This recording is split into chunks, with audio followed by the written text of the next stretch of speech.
사람들은 잘 살고 싶어 하고 행복하기를 원하지만 의외로 사람들이 불행하다고 느끼는 사람들이 있는 것 같아요. 불행하다고 느끼는 사람들의 마음을 열어보면 이런 생각을 하는 것 같습니다. 조금 더 가지지 못해서, 조금 더 올라서지 못해서, 조금 더 건강하지 못해서예요. 조금 부족한 것, 그것 때문에 나는 아직 행복하지 않다고 생각하는 것 같아요. 행복하지 않은 삶을 극단적으로 얘기하면 생명을 단절하는 삶이 되고 맙니다. 그런데 정작 생명을 끊는 사람들을 보니까 다른 사람의 이유로 생명을 끊는 사람이 없더라는 거예요. 다른 사람 때문에 실망해서, 다른 사람이 무엇을 어떻게 해서, 다른 사람이 뭐 어떻게 잘 나가서, 그게 아니고 자기 자신에 대해서 실망한다는 거예요. 자기 자신의 실망, 그것 때문에 생명을 끊는다는 겁니다. 그러나 정말 그렇습니까? 우리가 좀 더 가져야 행복한 겁니까?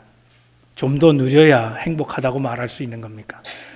여러분, 완전해야 행복하다고 하는 건 사단의 거짓말입니다. 여러분 잘 아시는 강철왕 카네기, 그는 사장입니다. 부자입니다.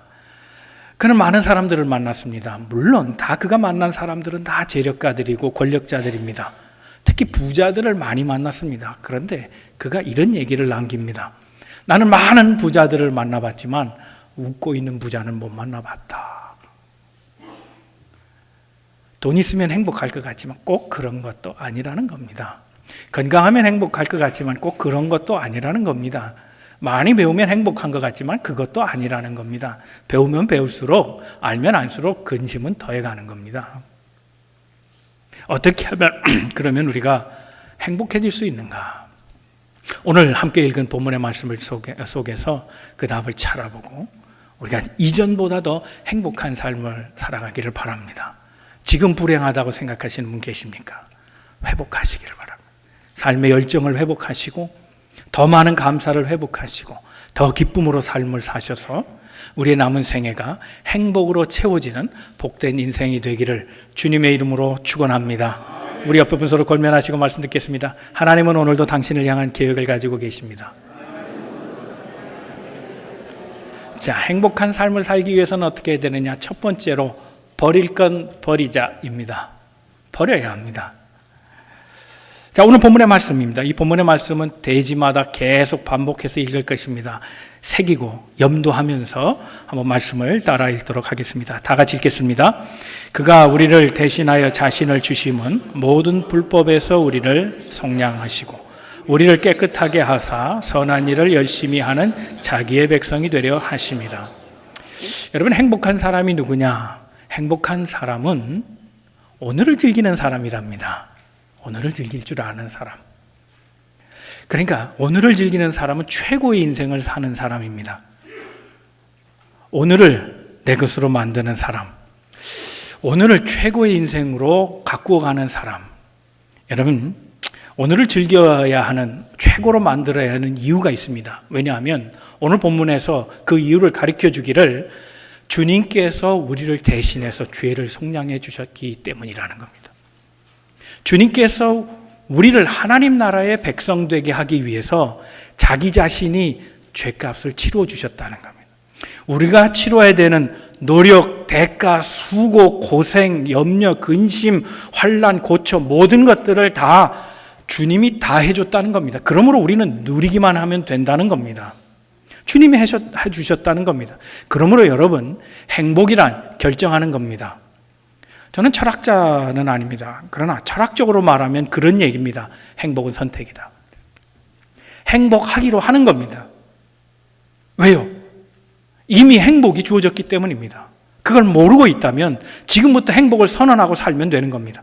하나님께서 그 아들 예수 그리스도를 통해서 하나님의 백성 되게 하기 위하여 우리를 죄에서 속량시켜 주셨다는 겁니다. 그가 자기를 우리 대신해서 다 주셨기 때문에 이제 우리는 행복하게 살면 된다는 겁니다. 그러므로 행복은 이미 우리에게 주어진 겁니다. 선언하고 살아가세요. 나는 행복한 인생을 살리라고 선언하고 살아가야 합니다. 여러분이 주어지는 모든 날을 행복한 날이 되도록 그렇게 선포하고 살라는 겁니다. 시편 118편에 나와 있는 말씀입니다. 24절 말씀을 한번 같이 읽겠습니다. 시작. 이 날은 여호와께서 정하신 것이라 이날에 우리가 다짐입니다. 다짐. 결심하는 겁니다. 그리고 선택하고 선포하는 겁니다. 이날엔 행복하리라. 이날엔 나는 기뻐하리라. 이날은 반드시 행복하리라. 그렇게 결정하고 나아가는 거라는 겁니다. 어떻게 오늘을 행복하고 오늘을 나의 것으로 만들고 오늘을 즐기며 살아갈 수 있을까? 한 세 가지로 설명을 드리고자 합니다. 첫째는 과거의 것을 버리고 미래에 있는 모든 근심과 염려는 다 지우라는 겁니다. 그러면 행복한 오늘을 살아갈 수 있습니다. 오늘을 행복하지 못한 이유가 대표적인 것이 과거에 묶여 있기 때문입니다. 여러분 생각해 보세요. 과거를 변할 수 있게 하나요? 과거를 우리가 다룰 수 있습니까? 지나간 일을 우리가 어떻게 할 수 있습니까? 그런데 어찌하지도 못하는 일 때문에 오늘 우리가 오늘의 삶을 빼앗기고 살아간다면 얼마나 어리석은 일이냐 말이에요. 그래서 주님께서 우리에게 하나님 말씀을 통해서 이렇게 가르쳐 주십니다. 이사야서 43장 18절 말씀에 너희는 이전 일을 기억하지 말며 옛날 일을 생각하지 말라는 겁니다. 이전 일을 생각하지 말라, 옛날 일은 기억도 하지 말라는 겁니다. 마음에 두지도 말라는 겁니다. 그것에 사로잡히지 말라는 겁니다. 사랑하는 성도 여러분, 우리의 과거가 우리를 붙잡지 않기를 바랍니다. 그건 지워야 합니다. 버려야 하는 겁니다. 더 나아가서 미래에 대한 것, 아직 오지도 않은 일을 왜 미리 걱정하고 살아갑니까? 그러니 오늘을 즐겨 할 수 없는 겁니다. 그래서 주님께서 우리에게 말씀해 주셨습니다. 마태복음 6장 34절 말씀에 그러므로 내일 일은 내일 염려하라는 겁니다. 그날의 괴로움은 그날로 족할진데 왜 내일 일까지 미리 지금 염려하느냐 하는 겁니다. 내일 일은 내일에 맡기는 겁니다. 내일 근심하며 살아가도 될 일을 왜 오늘까지 앞당겨서 오늘을 망치고 살아가느냐 하는 겁니다. 인생에 행복해지려면 두 가지를 할 줄 알아야 합니다. 두 가지를 기억해야 합니다. 하나는 버려야 될 것과 하나는 져야 될 것입니다. 그런데 인생이 불행해지는 이유는 간단합니다. 이 둘을 바꾸면 됩니다. 버려야 될 것은 갖고 있고 져야 될 것은 회피하는 겁니다. 그러면 인생이 반드시 불행하게 되어 있습니다. 버려야 될 짐이 뭡니까? 근심, 염려, 걱정 이런 것들입니다. 그건 버려야 될 겁니다. 져야 될 것이 무엇입니까? 믿음, 소망, 사랑, 사명입니다. 이런 것들은 져야 합니다. 그런데 기억할 것은 버리지 않으면 새 것도 얻을 수 없다는 겁니다. 그러므로 오늘을 즐기고 살아가기 위해서는, 오늘을 최고의 것으로, 오늘을 나의 날로 만들고 살아가기 위해서는 과거의 모든 것을 버리고 쓸데없이 미리 앞서서 다가올 일에 대해서 염려하지 않고 오늘을 행복하게 살아가는 것. 그래서 오늘을 행복을 선포하고 오늘은 나의 날이다. 하나님께서 나에게 귀한 날을 주셨다. 나를 위해 모든 것을 감당해 주셨고 나는 그저 행복하기만 하면 된다라고 선언하고 살아간다는 겁니다. 또한 두 번째 생각할 것은 우리가 가진 모든 것에 대해서 응시하고 감사하며 살아가는 겁니다. 우리는 때때로 큰 것, 좋은 것이 있으면 참 좋겠다, 행복하겠다 그렇게 생각할 때가 있습니다. 그러나 세상의 일들을 보면 소소한 일들로 채워지지 그렇게 큰 일들로 만들어지는 것은 분명히 아니라고 봅니다. 작은 일에 시선을 둘 줄 알아야 합니다. 작지만 소중한 것들이 우리에게 있습니다. 매일매일 반복되어서 일상의 삶이어서 그것의 가치를 모를 뿐이지 우리의 작은 날들은 매우 소중한 일들이 점철되어 있습니다. 이것에 대해서 눈을 맞추고 감사하며 살아가는 겁니다. 우리의 삶이 감사로 채워지면 오늘 우리는 행복하게 살아갈 수 있습니다. 생각해보면 세상의 큰일 때문에 우리가 염려하고 짜증내고 다투고 미워하고 싸우고 살아가는 게 아니에요. 그렇죠. 여러분 우리가 걸을 때 큰 돌에 부딪혀서 넘어집니까? 아니잖아요. 자그마한 돌뿌리 그것 때문에 넘어지잖아요. 별일 아닌 것 가지고 우리는 짜증내고 화내고 근심하고 염려하고 다투고 미워하고 산다.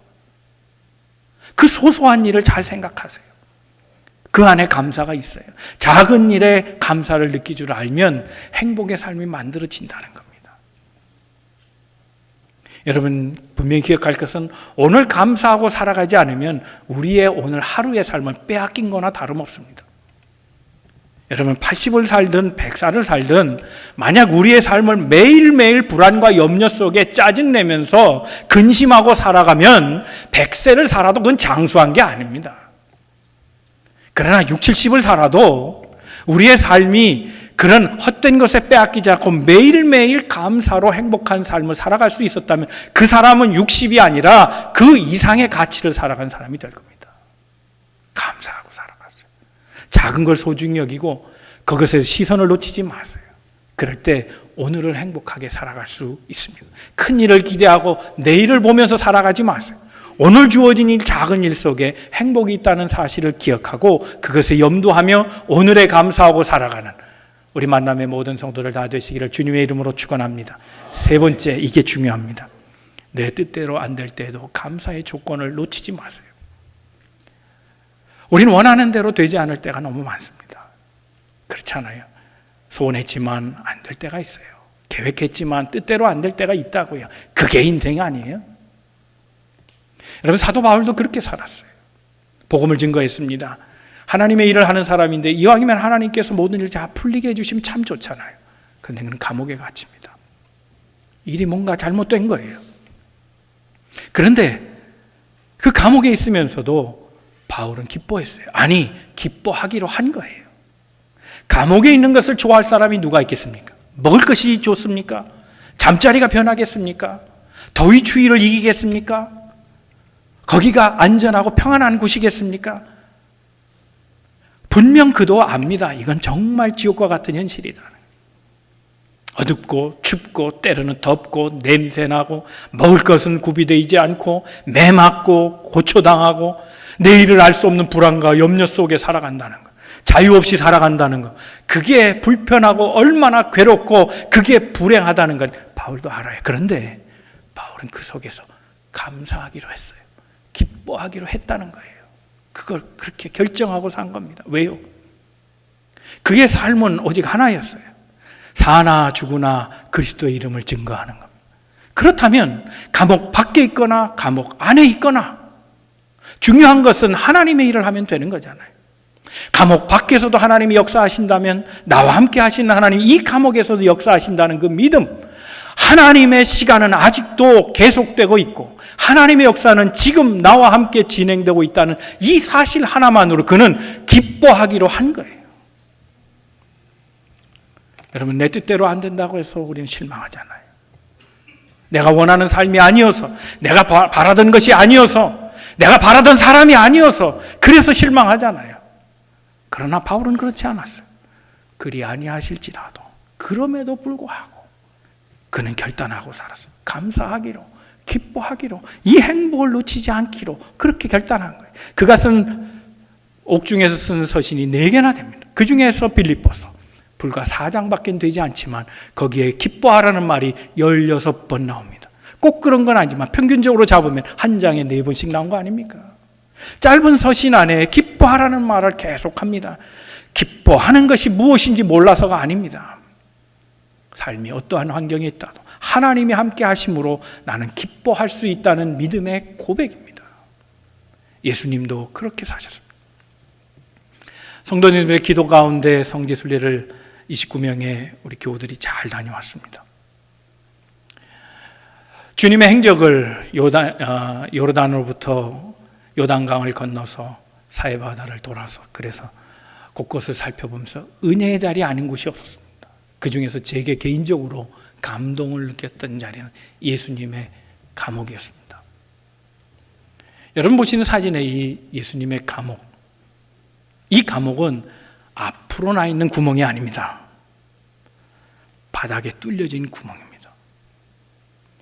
저는 예수님의 감옥이 일반적인 감옥인 줄 알았어요. 그런데 예수님의 감옥은 밑으로 뚫려져 있더라고요. 동굴이었어요. 그런데 밑을 보니 까마득해 잘 모르겠어요. 얼만큼 깊이가 되는지 모르겠어요. 창문도 없습니다. 빠져나갈 구멍 이거 하나밖에 없습니다. 여기에서 끼니를 해결하고 배설물도 다 처리해야 합니다. 그러나 이 감옥에서도 묶여 있었습니다. 예수님을 달아낼 때 방법을 사진으로 거기에 써놨습니다. 모자이크 해놨는데 예수님을 저렇게 내린 겁니다. 어깨에다가 밧줄로 묶어서 그 구멍 안에다가 예수를 집어넣는 겁니다. 얼마나 불안해하셨을까. 그는 이미 실신 상태에 다다랐습니다. 매 맞았습니다. 살이 찢겼습니다. 식사도 제대로 못하셨습니다. 온갖 고초와 고문을 당하시고 이제 감옥으로 쳐 내려가는 겁니다. 내려가면서 얼마나 걱정하셨을까. 발이 안 닿습니다. 얼만큼 깊이가 되는지 알지 못합니다. 깜깜한 그 감옥을 내려가신 겁니다. 우리 성도들이 그 감옥을 내려와 봤습니다. 얼마나 깊은지 몰라요. 그 감옥을 다 내려와서 맨 밑바닥에서 우리는 함께 기도했습니다. 주님의 마음을 느껴봤습니다. 이곳에서 주님이 얼마나 외로우셨을까, 얼마나 고통을 당하셨을까, 얼마나 불안해하셨을까, 얼마나 아파하셨을까. 사랑하는 성도들, 그러나 예수님은 아셨어요. 그 감옥에서도 하나님이 함께 하시는 걸 알았어요. 그래서 참을 수 있었습니다. 인생은 다 고통을 어려워하죠. 그러나 다 고통에 지는 건 아니에요. 하나님이 함께 하신다는 걸 알 수 있다면 우리는 어떠한 고난도 이겨낼 수 있지 않겠어요? 여러분, 내 뜻대로 안 된다고, 내 계획대로 되지 않는다고 해서, 원치 않는 상황이라고 해서 절망할 이유는 없어요. 하나님이 함께 하시면 되는 거 아니겠어요? 그래서 성경은 우리에게 이렇게 가르쳐 줍니다. 잠언 17장 22절 말씀입니다. 다 같이 읽겠습니다. 시작. 마음의 즐거움은 양약이라도 심령의 근심은 뼈를 마르게 하느니라. 근심하고 살지 마세요. 걱정하며 살지 마세요. 신세에 원망하고 한탄하고 살지 마세요. 어렵다고 좌절하고 포기하고 살지 마세요. 왜요? 그 속에서도 하나님은 역사하고 계시니까요. 하나님은 살아계시니까요. 하나님이 계속해서 우리를 돌보시고 계시니까요. 그래서 인생은 즐거워하고 살라는 겁니다. 하나님 없는 인생, 하나님이 보이지 않는 인생은 걱정할 수밖에 없죠. 그러면 뼈를 상하게 돼 있어요. 그래서 하나님은 말씀하십니다. 근심하고 살지 말라. 웃고 살라는 겁니다. 마음의 즐거움은 양약이 되니 기뻐하고 살라는 겁니다. 어떻게 하면 기뻐하며 살 수 있습니까? 하나님이 나와 함께 하신다는 걸 믿고 살 때 가능한 겁니다. 그래야, 그 믿음을 가져야 오늘 우리가 어떤 어려움을 만난다 할지라도 그 오늘에 만나는 어려움 때문에 우리의 날을 망가뜨리지 않아요. 오늘을 다시금 믿음으로 세워가며 오늘을 나의 것을 만들고 최고의 인생으로 만들어가게 되는 겁니다. 사랑하는 성도 여러분, 버릴 거 버립시다. 미래에 오는 걱정까지도 다 버립시다.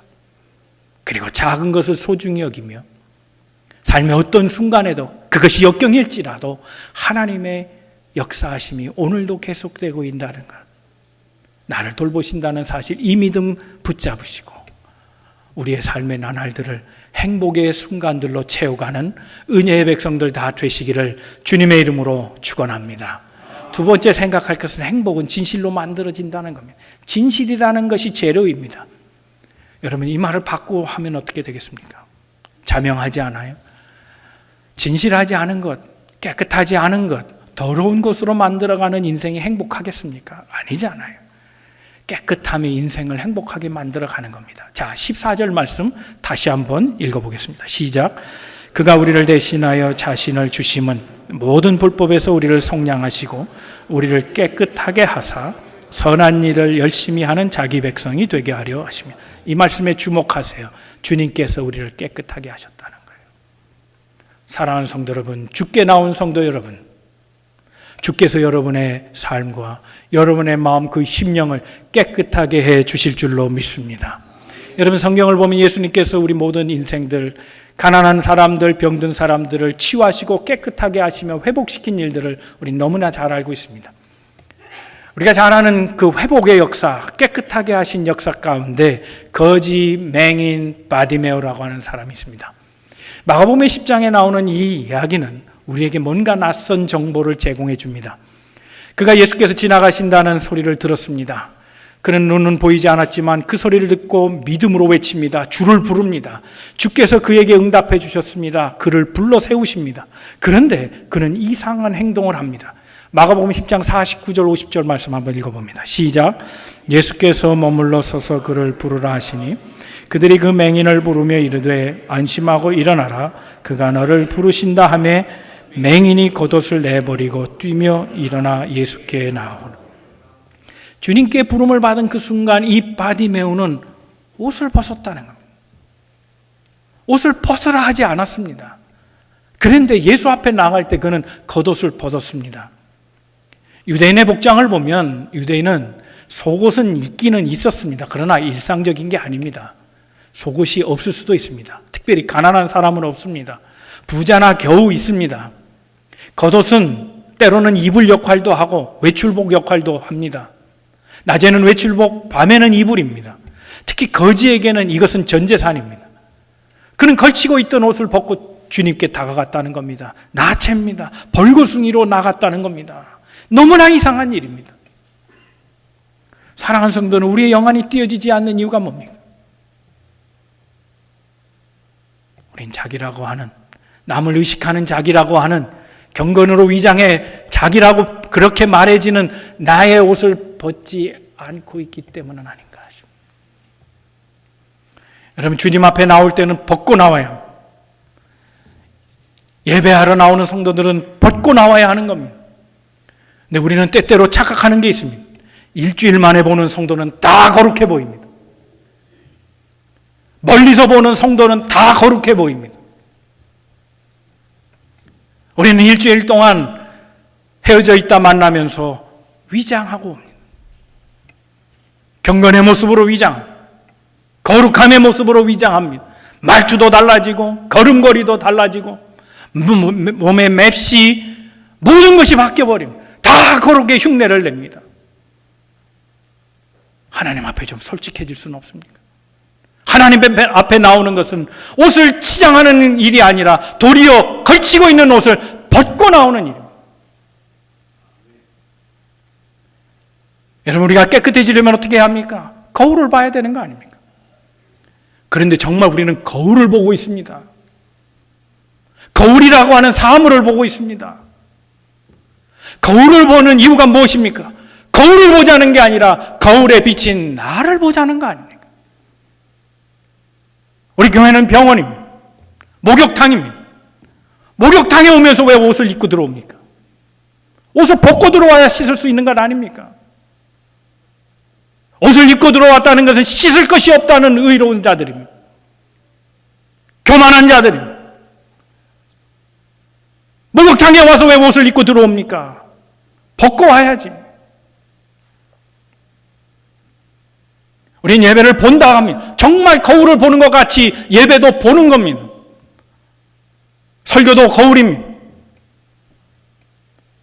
내 설교를 들을 때 목사를 봅니다. 목사를 보면 안 됩니다. 목사를 보고 오늘 설교는 60점이야. 오늘 설교는 괜찮아. 오늘 설교는 이상해. 오늘 설교는 내게 하는 것 같아. 오늘 설교는 틀렸어. 오늘 설교는 좋았어. 여러분, 그러니 내가 안 변하죠. 거울을 보면 안 되는 거예요. 거울에 비친 나를 봐야지. 목사를 보면 안 되고 목사에게서 나오는 하나님의 음성을 들을 줄 알고 그래서 나를 봐야 되는 거예요. 우린 사실 거울을 보는 게 두려워요. 진짜 내 모습을 볼까 봐 두려운 거예요. 내 벌거벗은 모습, 그것을 내가 보고 싶지 않아요. 거울을 보는 게 너무 무서운 일이에요. 이런 마사지를 받아보신 분들은 알아요. 자, 교회는 병원이라 그랬는데 몸이 뭉친 사람들은 안마사의 도움을 받아야 돼요. 뭉친 거 그대로 두면 화석화돼요. 이게 석회가 쌓여요. 굳어져 버려요. 못 써요. 얼마나 딱딱하고 통증이 오겠어요. 풀어야지. 근데 처음 마사지를 받는 사람들은요, 더 힘을 준대요. 힘을 줘서 마사지사, 안마사가 눌러도 안 들어가요. 왜 그런지 아세요? 자기를 방어하는 거예요. 방어. 자기 방어 기제가 작동하기 시작하는 거예요. 누가 내 몸을 대는 게 처음이에요. 딱 경직돼서 움직여서. 그래서 허락하지 않는 거예요. 베드 위에 누웠으면 힘 빼야죠. 우리가 교회 나오는 건 내가 재물 되는 거 아니에요. 재물이 움직이면 되겠어요. 힘 빼고 있어야지. 근데 우린 교회 올 때 힘 주고 와요. 힘 빼고 와야지. 그래야 주님이 누를 거 아니에요. 아픈 부분 만져주실 거 아니에요. 그 엉킨 혀를 풀어주실 거 아니냔 말이에요. 고장난 부분 치유해 주실 거 아니냔 말이에요. 근데 우리는 도리어 힘을 주고 있어요. 힘줘야 자기 손해지. 내 버티는 힘이 강하겠어요? 주님이 누르시는 힘이 강하겠어요? 멍만 들어요. 꽉꽉 누르실 거예요. 더 아프게 하실 거예요. 더 상처가 나게 하신다. 여러분, 그러나 놀랍고 신비한 결과가 나와요. 힘을 빼면 하나님이 힘 주세요. 옷을 벗으면 하나님이 깨끗하게 하시고 새 옷을 입혀주세요. 이게 은혜예요. 왜 하나님이 우리에게 깨끗하라 하십니까? 깨끗하다는 건 우리 삶의 현장에서 어떤 문제입니까? 골로새서 3장 23절 말씀입니다. 다 같이 한번 읽겠습니다. 시작. 무슨 일을 하든지 마음을 다하여 주께 하듯 하고 사람에게 하듯 하지 말라. 하나님이 복 주시는 사람은 진실한 사람입니다. 겉과 안이 똑같은 사람. 보는 데와 보지 않는 데서의 삶이 똑같은 사람이에요. 앞과 뒤가 일치하는 사람이에요. 말과 행위가 똑같은 사람을 말해요. 여러분, 온전히 살기를 원한다면, 행복한 인생을 살기 원하면 이 깨끗함이 기초가 돼야 돼요. 여러분, 우리 직장에서 일할 때 믿지 않는 사람보다 우리 믿는 사람들이 좀 더 신실해야 돼요. 남 볼 때 열심히 하지 말고, 상사들 앞에서 잘 보이려고 하지 말고, 사람에게 하듯 하지 말고 하나님 앞에서 하는 것처럼 해야 돼요. 조금 일찍 더 출근하고요. 아침에 그냥 커피 한 잔 시켜놓고 농담이나 하면서 사장 안 보면 게임하다가 인터넷 서핑 쫙 하고, 그래서 대충 오전 시간 때우고 말이죠. 그리고 교회 와가지고는 주여 승진케 하여 주시옵소서, 이런 거 하지 마세요. 제발 그런 거 하지 마세요. 여러분, 그리스도인은 언제나 정직하고 공정해야 돼요. 사업을 할 때도 공정해야 되는 거예요.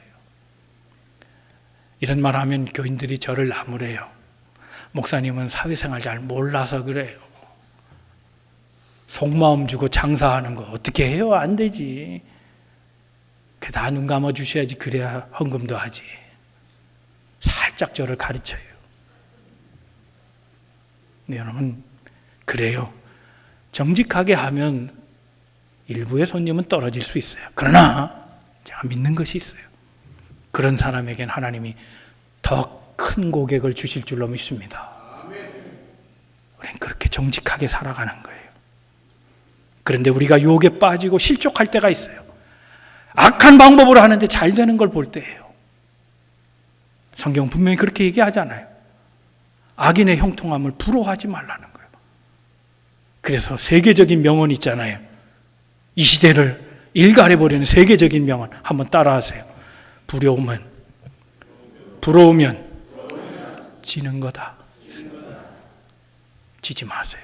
그 부러워하지 마세요. 여러분, 인생을 항해하는 배라고 얘기한다면 방향을 잘못 잡은 배가 순풍을 만나면 그게 복입니까? 화입니까? 이거 제가 어려운 거 물었습니까? 자, 다시. 방향을 잘못 잡은, 목적지를 잘못 잡은 배가 순풍을 만나면 복입니까? 화입니까? 화예요. 그거 왜 부러워하는 거예요? 그들이 잘 되는 거, 그게 복이겠어요? 화예요. 종착지가 다르기 때문이에요. 악인의 형통함을 부러워하지 마세요. 정직한 게 더디 가더라도 그게 복인 줄로 믿습니다. 사랑하는 성도 여러분, 진실하게 살면 그 진실이 행복의 결과를 가져온다는 사실을 기억해야 합니다. 여러분, 중요한 건 하나님이 나를 보고 계시다는 그 믿음, 그 믿음으로 언제나 하나님 앞에 솔직하게, 그리고 많은 사람들에게 옳게 생활하는 것, 그것이에요. 그것이 정말 아름다운 행복한 인생을 만들어가는 비결입니다. 남이 보나 안 보나 하나님 앞에 선 것을 기억하고 정직하게 삶을 살아가는 우리 믿음의 성도들 다 되시기를 주님의 이름으로 축원합니다. 세 번째 우리가 생각할 것은 열정을 회복하면 행복해집니다. 자, 14절 말씀 다시 한번 읽겠습니다. 시작. 그가 우리를 대신하여 자신을 주심은 모든 불법에서 우리를 속량하시고 우리를 깨끗하게 하사 선한 일을 열심히 하는 자기의 백성이 되려 하십니다. 주목할 단어가 있습니다. 선한 일을 열심히 하라는 겁니다. 열정이 필요합니다. 여러분, 행복해지려면 간절함이 있어야 합니다. 여러분, 행복해지기를 원하는 사람이 간절함이 없다는 건 그건 거짓입니다. 그 위선입니다. 여러분, 믿음에 대해서도 열정을 가져야 합니다. 기도에 대해서도 열정을 가져야 합니다. 소원하는 것, 그 간절함이 있어야 되는 겁니다. 열정과 몰입, 그건 다른 말로 하면 간절함입니다. 간절함이 있을 때 이루어지는 거 아닙니까? 여러분, 간절함이 없으면 그거 달성하지 않아도 상관없고요. 달성해도 또 그렇게 만족이 없어요. 간절해야 되는 거예요. 여러분, 제가 한번 문제를 낼게 한번 맞춰보세요. 교주, 사이비, 이단, 네, 거기 우두머리 교주라고 말합니다. 교주가 행복할까요? 행복하지 않을까요?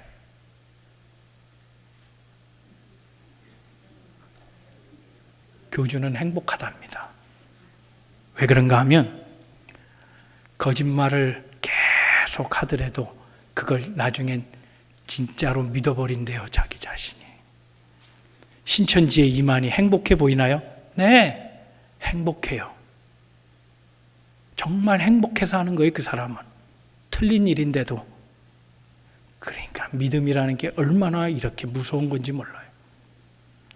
또 하나 질문을 해볼게요. 사기꾼은 행복할까요? 행복하지 않을까요? 네?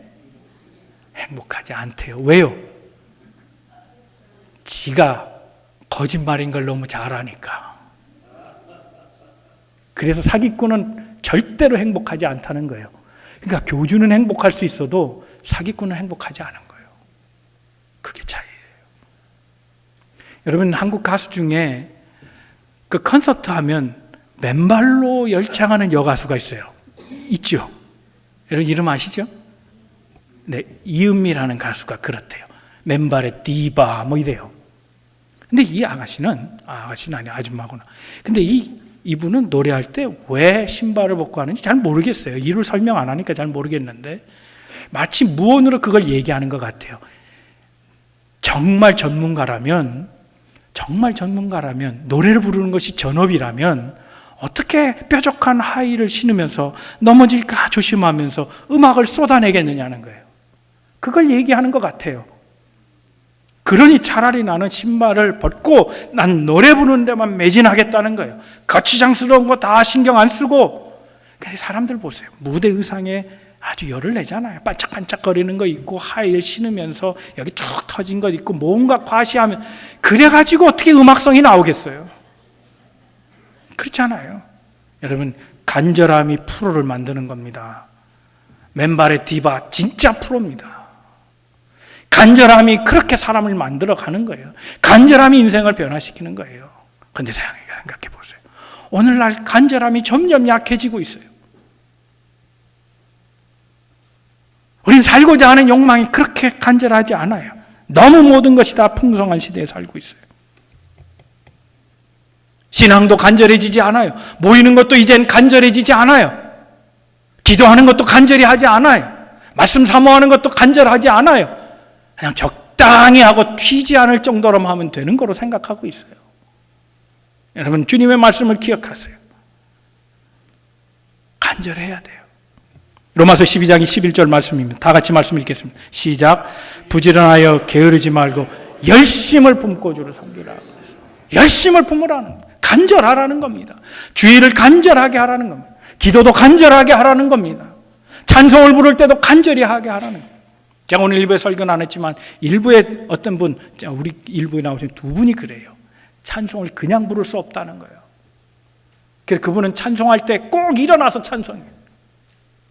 남의 눈이 있어서 그거 앉으려고 그러지. 그러면 찬송할 때 가만히 있을 수가 없다는 거예요. 어떻게 하나님을 찬송하는데 가만히 있겠냐는 거예요. 난 그런 분이 존경스러워요. 그 간절함이 부러워요. 하나님 말씀을 읽는 것에 그렇게 사모하는 사람들이 있어요. 나는 그런 분이 부러워요. 이번 성지순례 가는데 8개월을 준비한 사람이 있더라고요. 나는 그런 분이 참 존경스러워요. 목사지만 존경스러운 교인이 있어요. 그리고 이 한 코스 한 코스 다닐 때마다 빠지지 않고 기록하는 거예요. 한 말씀도 놓치지 않는 거예요. 그 열흘 내내 얼마나 마음에 보기에 흐뭇하고 감동스럽고 참 존경스러워요. 간절함이 있어야죠. 간절함이 있는 것과 간절함이 없는 것, 그 차이가 얼마나 큰지 아세요? 히브리서 10장 25절 말씀에도 그렇게 말씀합니다. 모이기를 패하는 어떤 사람들의 습관과 같이 하지 말고 오직 권하여 그날이 가까움을 볼수록 더욱 그리하자. 더욱 그리하자. 더욱 간절하게, 더 사모하면서 모이자는 겁니다. 여러분 안에 열정이 있습니까? 열정이 있는가 없는가, 내 주위에 사람이 있는가 없는가로 판단하면 돼요. 여러분 잘 아시는 마크 트웨인의 톰 소여의 모험이라는 책이 있습니다. 이거는 애들이 읽는 책이 아닙니다. 어른 동화입니다. 어른을 풍자하는 겁니다. 어른의 세계, 비정한 세계들 풍자하는 것이 톰 소여의 모험입니다. 이 얘기를 보면 톰 소여가 장난꾸러기로 나옵니다.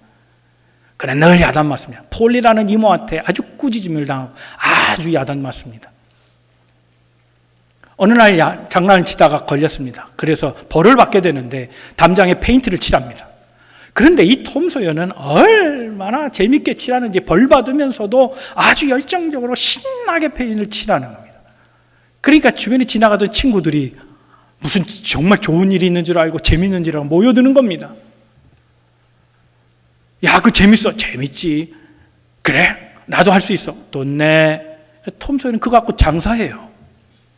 자기는 벌 받는데 자기는 일 안 하고 대신 돈 받고 애들이 일하세요. 다른 애들이 일하세요. 여러분 열정을 가진 사람 주변에 사람이 모여요. 왜 그런지 아세요? 그 에너지를 받으려는 거예요. 그 사람 옆에만 있으면 행복해요. 그 사람 옆에만 있으면 기운이 나는 거예요. 그 사람이 옆에만 있어도 좋아요, 그냥. 그러니까 그런 사람들 주변에는 비전을 가진 사람, 열정을 가진 주변에 사람이 많아요. 그런데 가까이 할 수 없는 사람이 있어요. 그래서 사람이 없어요. 왜요? 내 기가 뺏길 것 같아요. 음산한 사람. 암울하고 뭔가 그늘에 있는 사람이 있어요. 부정적인 사람들이 있어요. 그냥 안 가요, 사람들이. 내가 정말 열정 있는 사람입니까? 주변의 사람들을 보세요. 그러면 반드시 결과가 나와요. 사랑하는 성도 여러분, 우리가 좀 더 열정을 갖기를 바랍니다. 자녀를 키우는데 열정을 갖고, 서로 아내와 남편이 사랑하는데 더 열정을 갖고, 부모를 공경하는데 더 열정을 갖고, 기도 생활에 더 열정을 갖고, 말씀 생활에 더 열정을 갖고, 전도하는 일에 더 열정을 갖고, 교회 충성하고 봉사하는 일에 더 열정을 갖고, 그래서 우리의 신앙이 식어지지 않기를 바랍니다. 여러분, 광야의 백성은 매일매일 만나를 보충함으로 그 열량을 채워갔어요. 그래서 그 열량이 떨어지지 않았어요. 매일매일 채워지면서 하루하루를 그 에너지와 힘으로 살았어요. 오늘 우리에게 영적인 만나가 필요해요. 그 열량이 필요해요. 그 에너지가 필요해요. 그것이 쇠하지 않도록 날마다 비전을 채워가고 열정을 품고 살아가는 삶이 돼야 됩니다. 그러면 인생이 행복해질 수 있다는 겁니다. 사랑하는 성도는 꿈이 되는 시간을 열망하면서 살아가세요. 이제 말씀을 정리합니다. 행복한 인생을 살기를 원한다면 첫째, 과거를 버리세요. 미리 염려하면서 살지 마세요. 미래까지도 내일 일은 내일 걱정할 것이고 오늘을 나의 것으로 만들어 가세요. 커다란 기대하다 실망하고 살지 말고 매일 반복되는 작은 일을, 그것을 소중하게 바라보면서 생활하세요. 때로 우리가 원하지 않는 방향으로 인생이 끌려간다 할지라도 그래도 거기에 하나님의 역사가 있음을 기억하고 절대로 낙심하지 말고 마음의 즐거움으로 살아가세요. 하나님의 역사하심을 믿고 소망하고 살아가세요. 어떤 순간에도 진실하기를 소망하고 깨끗한 마음을 가지고 살아가세요. 결코 우리의 마음을 더럽히지 마세요. 하나님 앞에 서는 심령으로 날마다 정직하게 대로를 걸어가며 살아가세요. 그리고 삶의 모든 순간 열정을 품어서 사랑하며 살아가세요. 기뻐하며 살아가세요. 기쁘기로 작정하고 살아가세요. 그러면 우리 인생이 행복해지리라 믿습니다. 사랑하는 성도 여러분, 하나님의 백성입니다. 하나님의 백성 되게 하기 위하여 그리스도께서 자기의 모든 것을 우리에게 주셨다 그랬습니다. 그러므로 우리는 감사로 그것을 받고 행복해지기로 결단하고 이제 행복을 선언하고 살아가면 되는 겁니다. 사랑하는 성도 여러분, 세상에서 제일 행복한 나의 소중한 삶을 이끌어가는